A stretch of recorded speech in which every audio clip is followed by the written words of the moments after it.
কবরের ৯টি কঠিন শাস্তি। সকলে মনোযোগ দিয়ে শুনবেন। ১. নামাজ না পড়ার জন্য আগুনের বিছানা হবে। ২. গীবতের কারণে মুখে আগুন ঢালা হবে। ৩. হারাম সম্পর্কের জন্য লোহার আকশিতে চেহারা ছেঁড়া হবে। ৪. দান না করার জন্য পাথর দিয়ে মাথা থেতলানো হবে। ৫. দুনিয়াতে অপবিত্র থাকার জন্য কবর চেপে ধ্বংস। ৬. হক না দিয়ে মারা যাওয়ার জন্য কবরে সাপ ভরে যাবে। ৭. কুরআন ভুলে যাওয়ার কারণে কবর অন্ধকার হয়ে যাবে। ৮. হারাম খাওয়ার কারণে আগুনের সাপ হবে। ৯. বান্দাদের হক নষ্টের কারণে কবর হয়ে যাবে আগুনের গর্ত।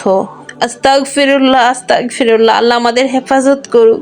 সকলে এই ভিডিওটা বেশি বেশি শেয়ার করুন এবং এই কাজগুলো থেকে নিজেকে রক্ষা করুন।